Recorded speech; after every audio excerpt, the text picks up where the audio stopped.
Imagine a land where reality actually outstrips fantasy. Imagine a land that is surrounded by war zones, and yet by some miracle remains blissfully peaceful.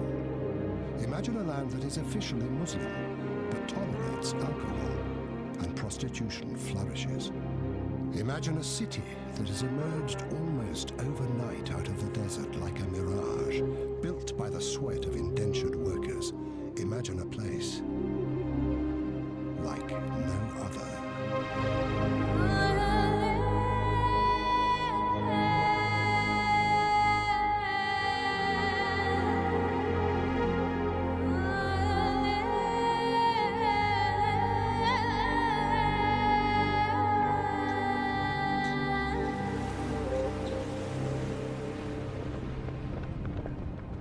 It's unusually quiet this morning at the Camel racetrack in Dubai. All the real excitement is happening just down the road. For today is the final meet of this year's racing season. Horse racing, that is.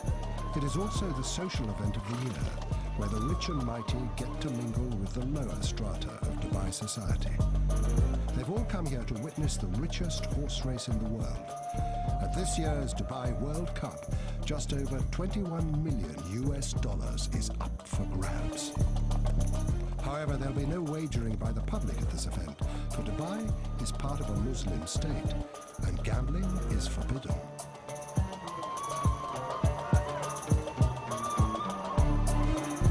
No, all that money will go to the owners of the winning thoroughbreds.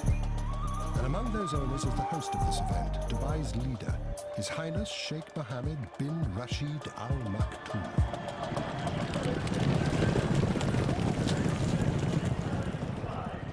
Sheikh Mohammed is arguably the biggest gambler here today.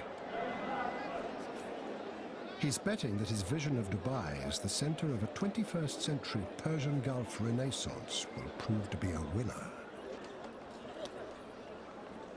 Sheikh Mohammed came and said this is now a time for Dubai to go global, to surpass its locality and the region and try to reach to the furthest possible point in the globe. To help fulfill his vision, Sheikh Mohammed turns to the male members of his ruling Maktoum family. They help run what is known as Dubai Inc. For Dubai functions like a family business, but a family business whose CEO is not afraid to take risks.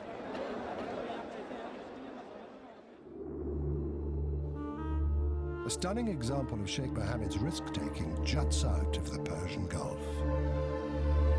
There was an idea to put the hotel on land, and His Highness said, no, he said, we want something dramatic, something inspiring coming right out of the sea, so we would build our own island and we would build the hotel on the Burj Al Arab island. Burj Al Arab is linked to the mainland by a closely guarded causeway, one way to keep gawking tourists from this many-splendid edifice, described by the media as the only seven-star hotel in the world. The market called it 7-star. There may not be a 7-star hotel, but I would certainly claim that it is the most luxurious hotel in the world.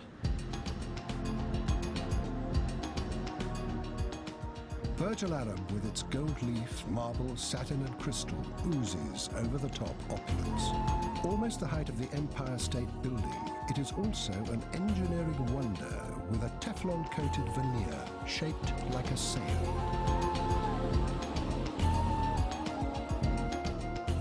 At this hotel, there are no rooms to rent, only double-floor suites, a mere 202 of them, with rates starting in the low thousands of dollars.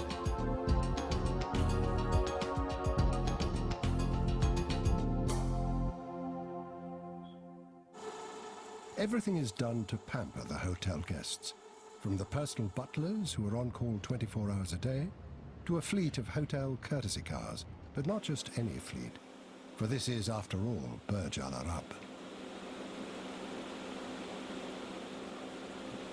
Sheikh Mohammed said they have to be white and they have to have blue interiors. So you will notice all of our Rolls Royces, I think we have 16 of them now, including the new Phantoms. They're all white and they all have blue interiors, and that will be very much continue to be the hallmark of the Burj Al Arab long into the future.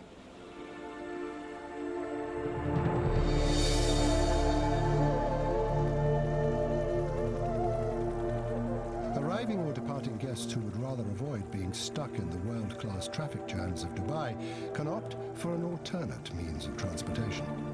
The hotel's helipad is used sparingly. Guests complained about the noise. However, the helipad was used as the site of a great publicity stunt.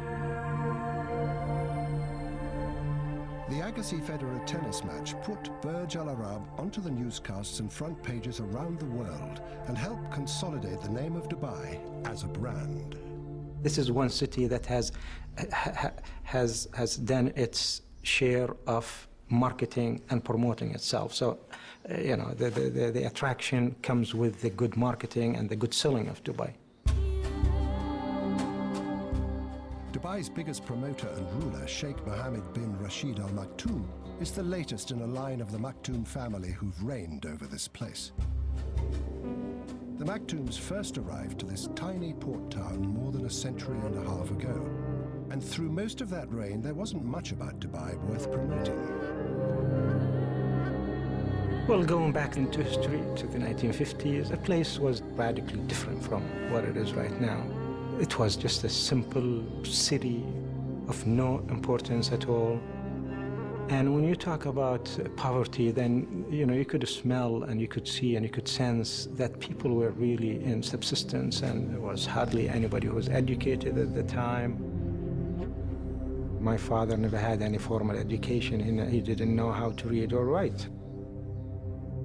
This was a town of no distinction, a desultory home to traders, pearl divers, with the occasional pirate or smuggler taking refuge along the shores of its creek.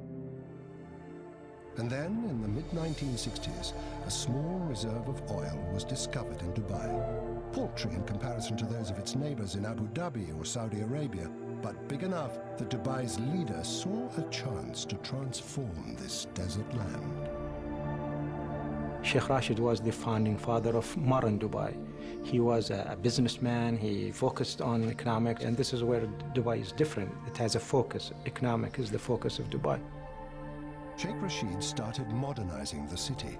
New roads and buildings sprung up, and a brand new harbor down the coast was created. When it opened, it was the biggest man-made port in the world and gave Dubai its first entry into the record books. In the early 1970s, Dubai joined with 6 surrounding emirates and formed a state called the United Arab Emirates. Of the group, Abu Dhabi might have had most of the oil, but Dubai had the drive and ambition. By the 70s, Dubai saw a flood of foreigners turn a sleepy town into an instant city. These early expatriates, or expats as they're known, were mostly from South Asia and surrounding countries like Iran and Iraq. They were here because in this tax-free port city, they could see that they could make some real money. So this is a transient place like any ports in the world is. Port cities usually are cities that bring in people on a temporary basis, and after they make it, they go back to their own country. So we expect many of these Asian, European, American, Arabs, whatever nationalities they come from, they come in here. Some decide to stay longer, and some, cut their visits. But on the whole, they are not meant to be here indefinitely.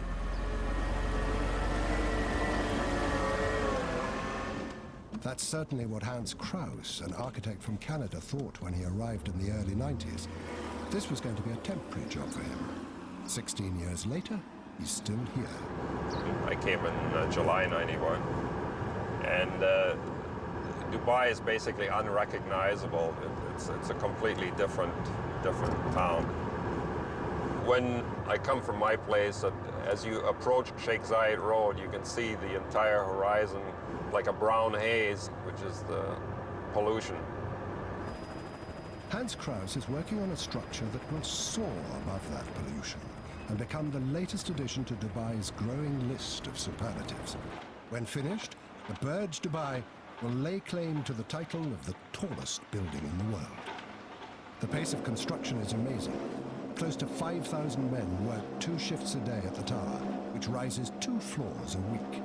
By the summer of 2007, it had already surpassed Toronto's CN Tower as the world's tallest freestanding structure.